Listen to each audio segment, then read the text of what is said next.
उसमें टॉपिक है हमारा नेक्स्ट सिंपल टिश्यू।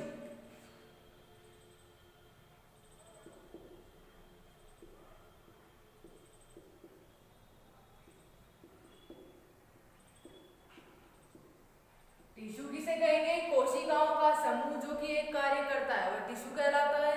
टिश्यू दो प्रकार के, एक मेरिस्टेमेटिक और दूसरा परमानेंट। मेरिस्टेमेटिक की कोशिकाएं निरंतर विभाजित होती रहती है और परमानेंट की विभाजित नहीं होती है।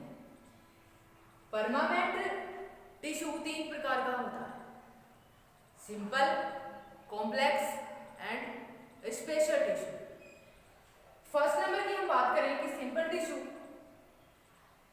इसमें समूह में या इस प्रकार के टिश्यू में कोशिकाएं एक समान होती है। परिभाषा इसकी, कोशिकाओं का वह समूह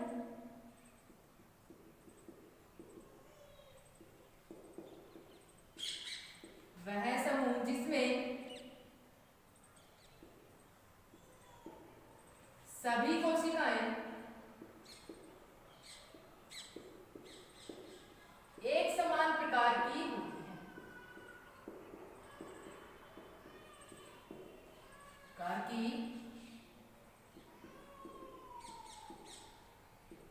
होती हैं, सिंपल टिश्यू कहलाता है। सिंपल टिश्यू तीन प्रकार का होता है। Number first, parenchyma.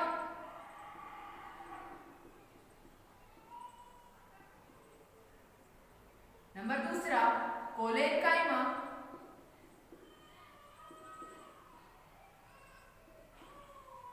Number third,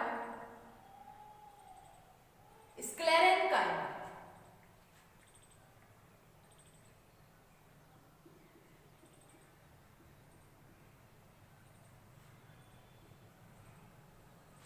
तीन प्रकार का पैरेन्काइमा का हिंदी मृदुतक। नंबर सेकंड, कोलेन्काइमा स्थूल कोणोत्तक।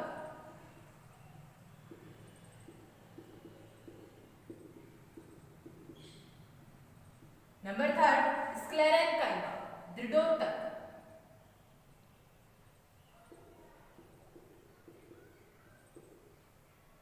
इन तीनों टाइप में जो कोशिकाओं का समूह है या टिश्यू है, उसमें कोशिकाएं एक समान प्रकार की होती है और एक कार्य को करती है। नंबर फर्स्ट में हम बात करेंगे पैरेन्काइमा या मृदुतक।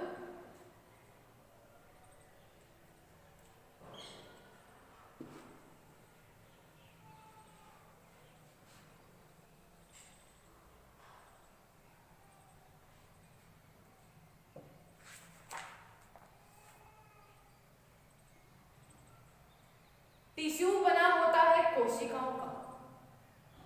टिश्यू में क्या उपस्थित होती है? कोशिकाएं। इसकी बात करें कि पैरेन्काइमा मृदुतकीय कोशिकाएं जो मृदुतक का निर्माण कर रही है, ये मृदुतकीय कोशिकाओं में केंद्रक उपस्थित होता है। केंद्रक उपस्थित होता है तो कोशिकाएं कैसी होती हैं? ये जीवित होती हैं। तो फर्स्ट पॉइंट इसमें कि मृदुतकीय कोशिकाएं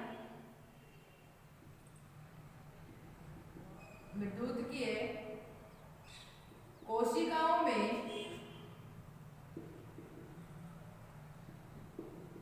केंद्रक उपस्थित होता है।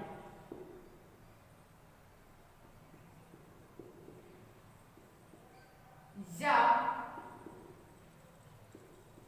ये कोशिकाएं जीवित होती है। ये कोशिकाएं जीवित होती है। कोशिका है, कोशिकाओं में न्यूक्लियस उपस्थित है। न्यूक्लियस उपस्थित है तो कोशिका कैसी होगी? जीवित होती है। नेक्स्ट हम बात करेंगे इन कोशिकाओं की। कौन सी कोशिका? मृदुतकीय कोशिकाओं की सेल पतली होती है। इन कोशिकाओं की सेल वॉल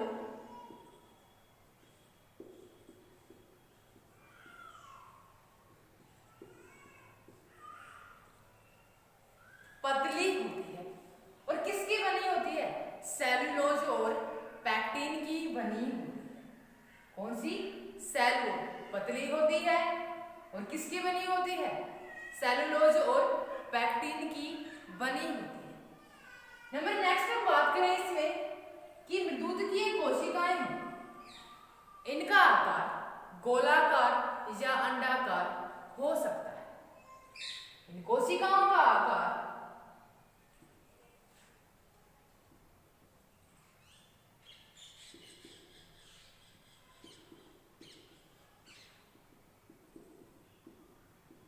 गोलाकार या अंडाकार होता है। ये मृदुतकीय कोशिकाएं मिलकर एक समूह का निर्माण करती है। गोलाकार है या अंडाकार है, समूह का निर्माण करेंगी तो इसमें इन कोशिकाओं के बीच में खाली स्थान रह जाता है, जिसे क्या बोल रहे हैं? कोशिकाओं के बीच में खाली स्थान, उसे क्या बोलेंगे? अंतराकोशिकीय अवकाश। नेक्स्ट पॉइंट इसमें इन कोशिकाओं में अंतराकोशिकीय अवकाश पाए जाते हैं। नेक्स्ट पॉइंट इसमें इन कोशिकाओं में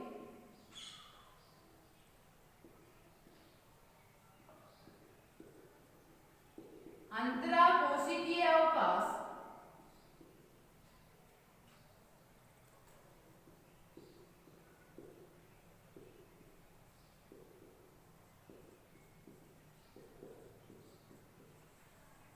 पाए जाते हैं।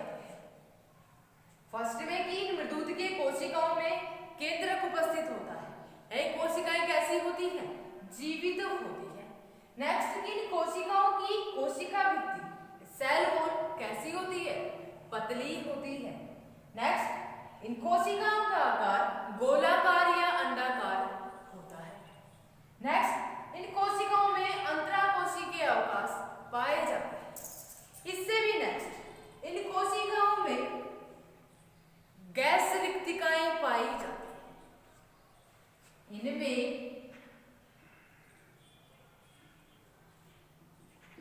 गैस रिक्तिकाएं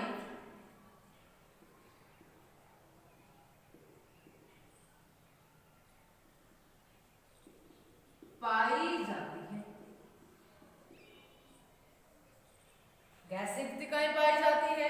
जो वैक्यूल्स होती हैं वो क्या करती हैं? खाद्य पदार्थ को संचित करने का कार्य करती है।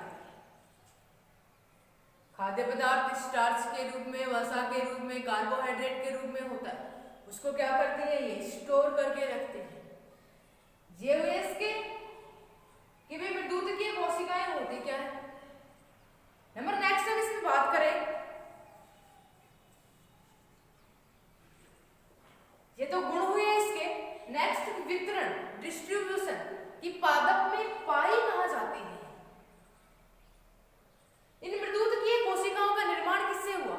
पहले तो इसकी उत्पत्ति स्टार्टिंग में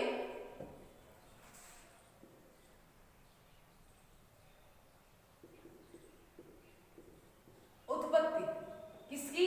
मृदुतकीय कोशिकाओं की या मृदुतक की।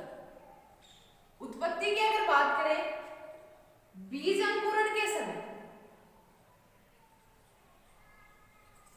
बीज में मूलशीष और प्रेरोशीष का निर्माण हुआ। उसमें भी कौन सी कोशिकाएं हैं? विभजोतकी कोशिकाएं होती हैं। इन विभजोतकी कोशिकाओं ने या प्रांकुर के शीर्ष भाग और मूल के शीर्ष भाग में उपस्थित मेरिस्टेमेटिक सेल ने इसका निर्माण किया, मृदुतक का। नंबर नेक्स्ट हम बात करें, ये तो हुआ प्राइमरी मृदुतक का निर्माण। डाइकोट प्लांट में जैसे जैसे सेकेंडरी ग्रोथ होती है, जाइलम और फ्लोएम का निर्माण होता है। उस समय सेकेंडरी ग्रोथ के समय मृदुतक का निर्माण किससे होता है? बीज अंकुरण के समय स्टार्टिंग में मृदुतक का पादप के लगभग सभी भागों में पाया जाता है मृदुतक, या संपूर्ण या अधिकांश भाग का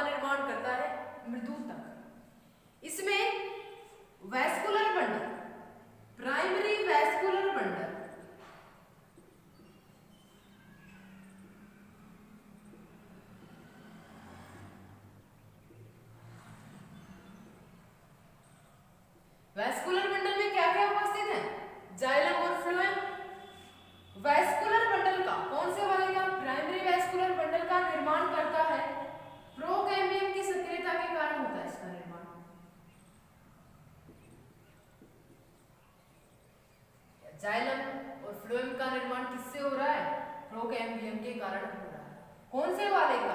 प्राइमरी जाइलम और प्राइमरी फ्लोएम का। नेक्स्ट हम बात करें कि जैसे ही सेकेंडरी ग्रोथ हुई तो जाइलम और फ्लोएम दूसरा बना। द्वितीयक जाइलम और द्वितीयक फ्लोएम का निर्माण हुआ, वो किसके द्वारा हुआ? नेक्स्ट की सेकेंडरी जाइलम और सेकेंडरी फ्लोएम बनते हैं कैम्बियम और कोर्क कैम्बियम की सक्रियता के कारण।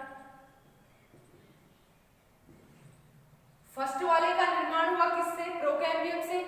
नेक्स्ट दूसरे वाले का निर्माण हुआ कैम्बियम और कोर्क कैम्बियम से होता है।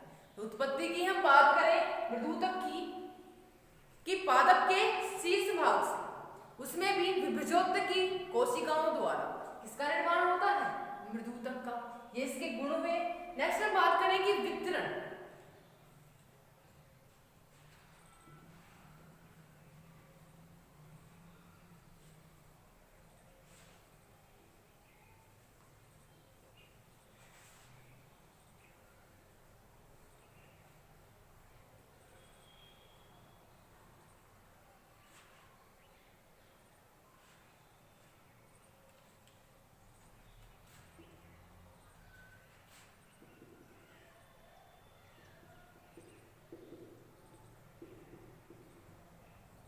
वितरण, ये कोशिकाएं पाई कहां जाती है? अभी बताया कि पादप का जो अधिकांश भाग होता है वो मृदुतकीय कोशिकाओं का ही बना होता है। ये मृदुतकीय कोशिकाएं पादप के जड़, तना, पत्ती, उसके कोर्टेक्स में, एंडोस्पर्म में, फल में, उसकी पिथ में, जाइलम और फ्लोएम वैस्कुलर बंडल में सभी जगह पाए जाते हैं। सबसे फर्स्ट में कि एपिडर्मिस जो बाह्य त्वचा होती है या बाह्य परत होती है पादप की, स्टेम की हो, रूट की हो या लीफ की, वो भी किसकी बनी होती है? मृदुतकी या मृदुतकीय कोशिकाओं की बनी होती है। तो पादप के कौन कौन से पार्टों में पाया जाता है? ये जड़, तना, पत्ती,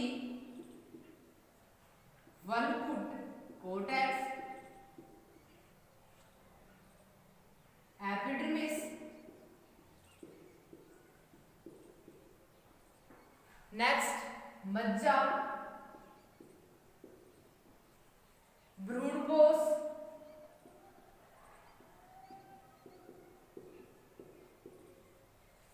नेक्स्ट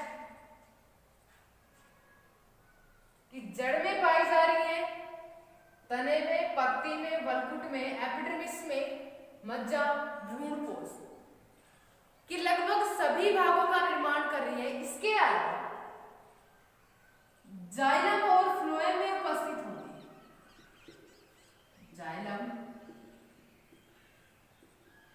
और फ्लोएम में भी उपस्थित होती है। जाइलम में जाइलम मृदुतक, फ्लोएम में फ्लोएम मृदुतक कि लगभग संपूर्ण पादप का निर्माण ये करती है। नेक्स्ट ये हुआ इसका वितरण कि पाई कहां जाती है? लगभग सभी भागों में पाई जाती है। नेक्स्ट हम बात करें कि मृदुतकीय कोशिकाओं की संरचना की बात करें। नेक्स्ट टॉपिक संरचना।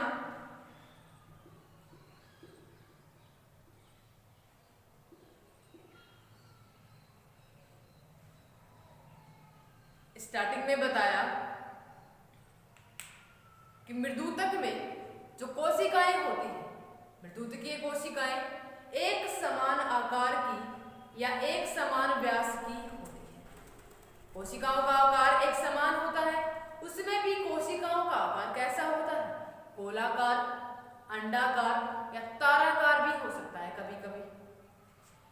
नेक्स्ट हम बात करें कि आकार तो गोलाकार, अंडाकार हो गया कि जीवित प्रकार की होती है, उसमें केंद्रक पाया जाता है। केंद्रक के अलावा इनकी जो सेल वॉल होती है वो कैसी होती है? पतली होती है, सेलुलोज और पैक्टिन की बनी होती है।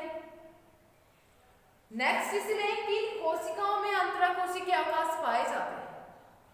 अपरिपक्व अवस्था में अंतराकोशिकीय अवकाश बड़े आकार के होते हैं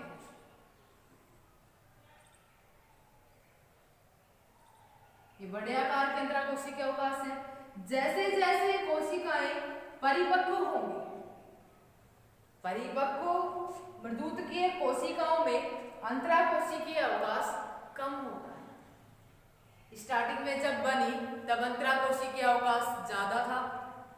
जैसे जैसे परिपक्व हुई इन कोशिकाओं में अंतराकोशिकीय अवकाश क्या होता गया, कम होता जाता है। नेक्स्ट हम बात करें इसमें कि कोशिकाओं में क्लोरोप्लास्ट हरित लवक पाए जाते हैं। केंद्रक तो उपस्थित है, उसके कारण कैसे हैं ये, जीवित हैं। इन कोशिकाओं में केंद्रक के साथ में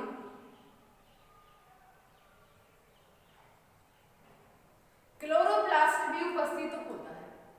क्लोरोप्लास्ट उपस्थित है तो अपना भोजन स्वयं बनाती है। नेक्स्ट स्वयं बना लिया। इसके अलावा इसके कैरेक्टर में बताया था कि इसमें गैस वैक्यूल्स पाई जाती है, गैस रिक्तिकाएं पाई जाती है। वैक्यूल्स का क्या कार्य होता है कि वो खाद्य पदार्थ को क्या करती है, स्टोर करती है। रिजर्व फूड मटेरियल को क्या करके रखती है, स्टोर।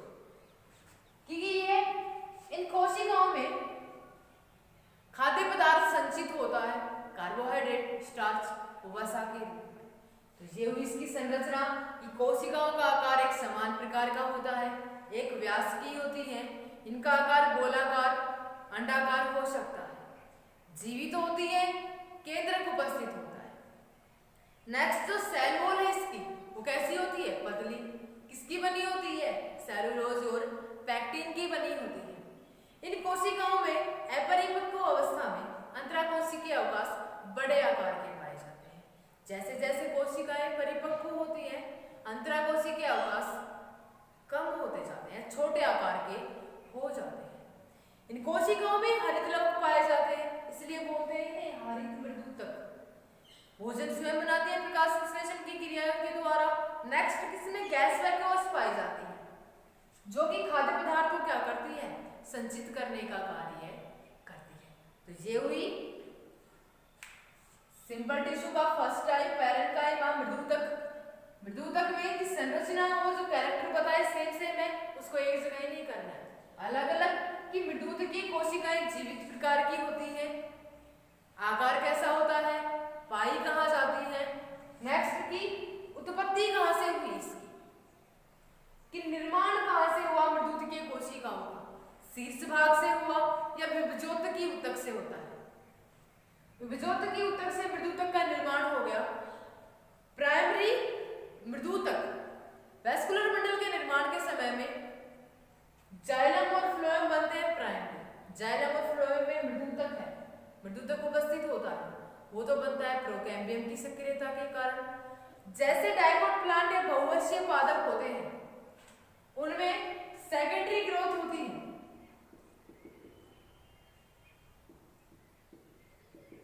सेकेंडरी ग्रोथ में क्या होता है, सेकेंडरी जाइलम और फ्लोएम का निर्माण होता है। वो सेकेंडरी ग्रोथ में जो जाइलम और फ्लोएम बना, वो किसके कारण बना, कैम्बियम और कोर्क कैम्बियम के कारण।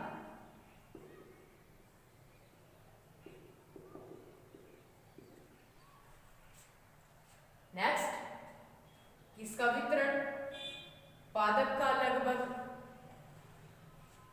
अधिकांश भाग इन्हीं कोशिकाओं के द्वारा बना होता है। जड़ में, तने में, पत्ती में, कोर्टेक्स में, एपिडर्मिस में, मज्जा में, भ्रूणकोश में, फलों के गूदे में भी मृदुतकीय कोशिकाएं पाई जाती हैं।